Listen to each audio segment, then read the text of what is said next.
We are here in the Lahav Forest. The town that you see in front is Kibbutz Lahav. The Lahav Forest and the Kibbutz Lahav both were founded pretty much in the same time in the 50s. Over there in the distance, you see the wall and a Jewish settlement called Eshkolot. That's the mountains of Hebron, or the south part of the mountains of Hebron. Till 1967, that area was Jordan. Okay, and in 52, the Kibbutz Lahav was built to protect the border between us and the Jordanians. Today, Lahav is known more for growing pigs for food. There's a law in Israel since the 60s that you're not allowed to grow pigs in Israel, on the ground of Israel. And Kibbutz Lahav, what they do is that they grow the pigs on a metal platform. That way, you don't have to, you're not breaking the law. So that's how they grow the pigs. And they sell, there's a lot of people in Israel, Christians, that will be interested in food, in eating pork. But still, it's not really a common thing so much. Now we are going there. You see this hill over here? That's our next stop. Okay, so you can come with me. Walk over there on the trail.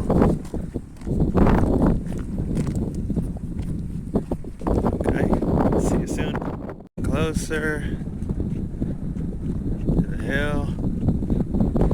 Look at the beautiful view. Look at the horses there. Look at the goats. Sorry, sheeps.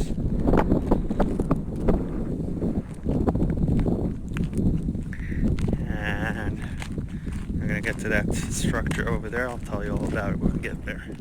So we got to the place. See the big structure at the top. There's some places over here too, so there are ancient structures that are interested. This place is an ancient Jewish town called Rimon. This is one of the houses. See, this is an entrance to a house dated to the 3rd century. Okay, what we're talking about 1800 years ago. Ancient Jewish town here in the south part of the mountains of Hebron. Okay, there's, similar to what I just showed you, there's a bunch of these houses, or what's left from these houses, around this mountain. And at the top of the hill, we have this big structure. You probably already can guess what this is. Here we go. Going in.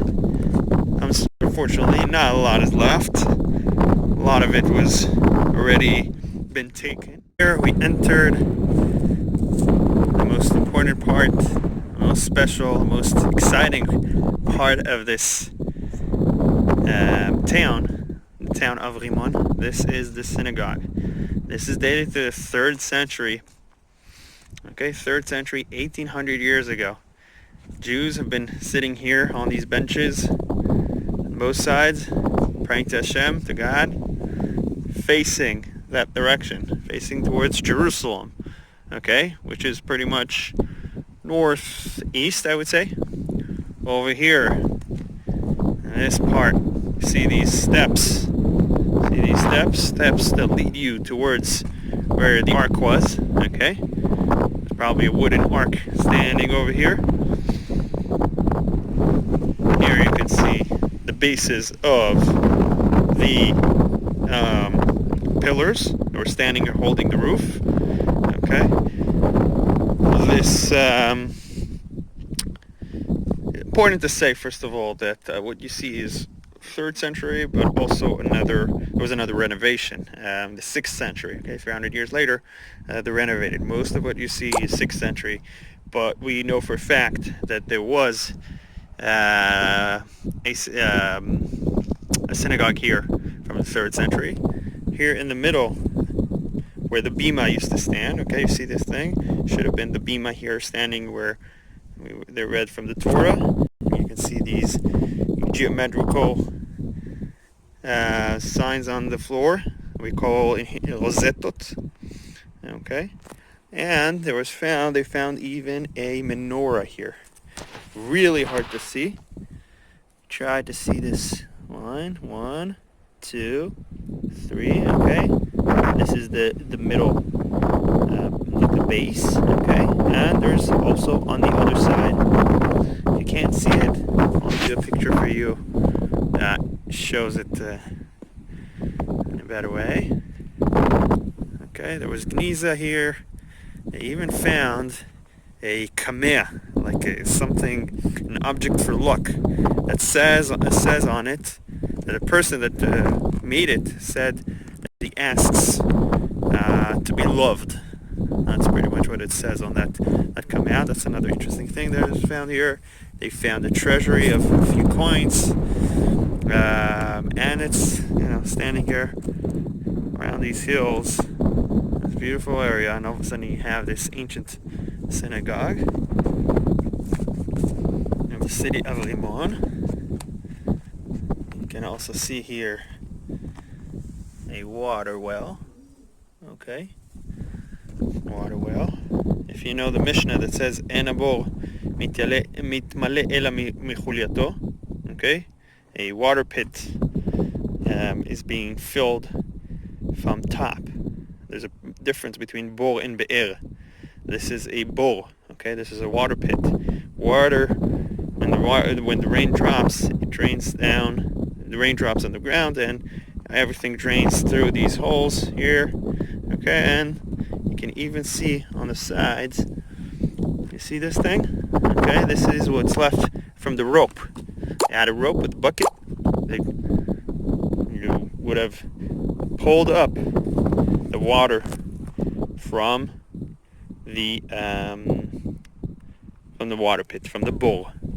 Okay, Rimon is also mentioned in the book of Joshua, Yehoshua, chapter Yutet, okay, 19. One of the cities that was built, one of the Jewish towns was built in the Nachala of Yehuda was Rimon. This is it. Now let's go over there. I'll show you one more cool thing that I'm sure you want to see.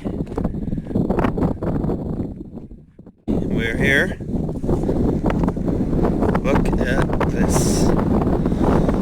Can you guys guess what this is? I hope you can hear me with the wind. Nothing to do about it now. But this thing that you see here, see the steps? 1, 2, 3, 4 steps. This is a mikveh, or a Jewish ritual bathhouse. You can see on the walls over there, you can see the plaster. You can see that it's big enough. You can see that there's steps to go down in order to go in the water and purify yourself. It's not like in the one that I showed you in Gush Etzion, where there's a divider in the middle. Maybe there was, but it does not. We don't see it here now. But it's very wide, very big. The only mikveh that was found in Rimon, the city of Rimon.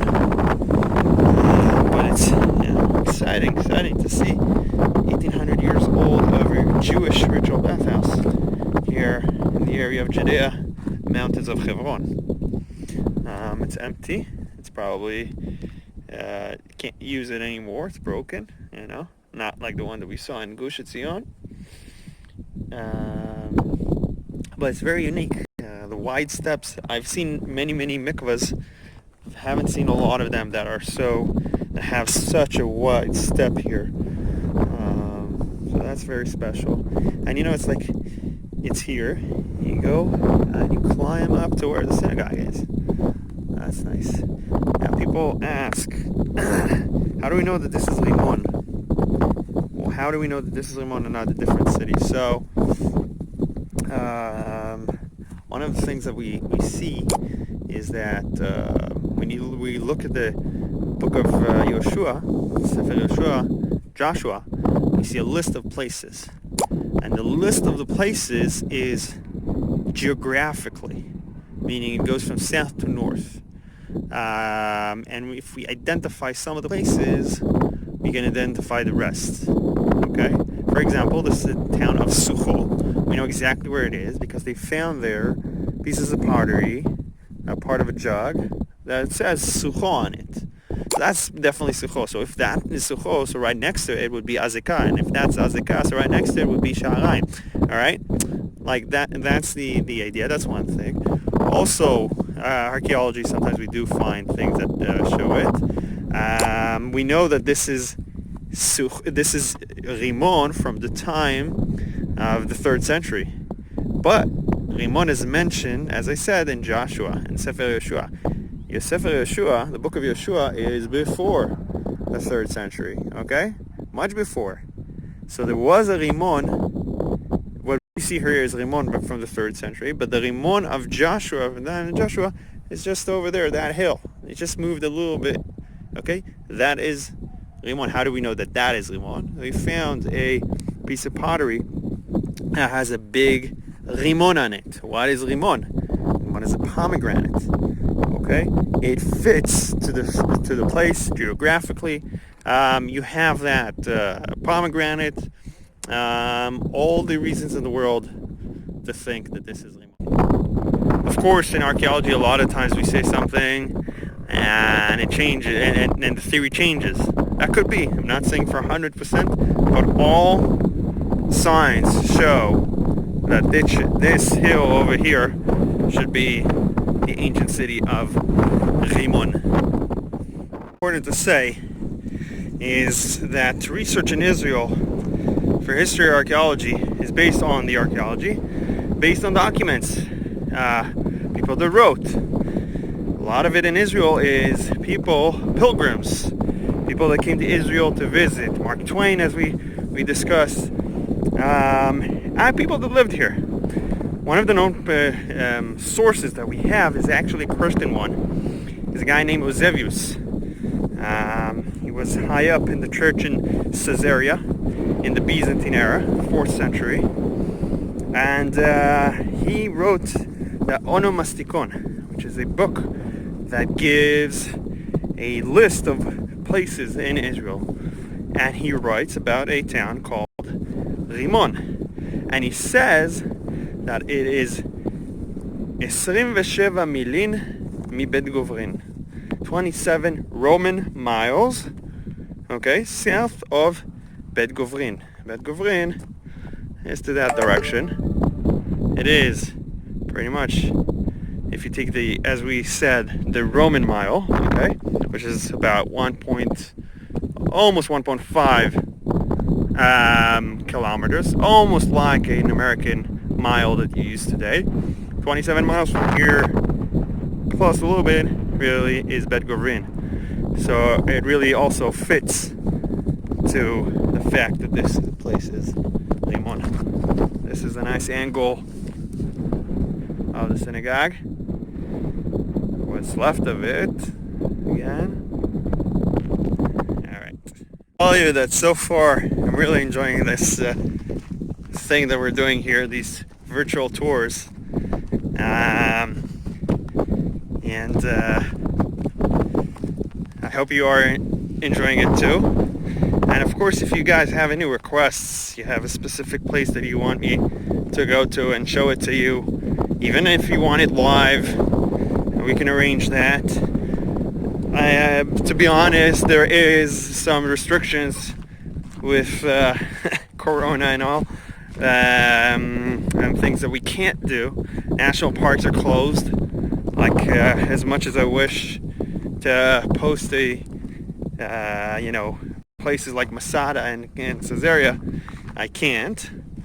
But there's a lot of other places, very similar to what I showed you today. A lot of other places that we can do, and just write to me or something, and I'll try as much as I can to fulfill your request.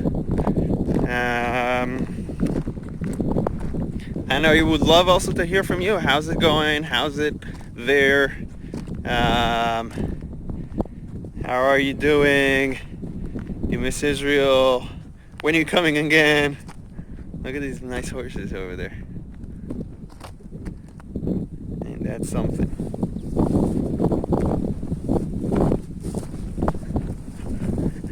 Jewish horses. What do you say? Look. Really, this is the best time in Israel. This time now. Sorry to tell you that, guys, but I've got to. Look how green everything is.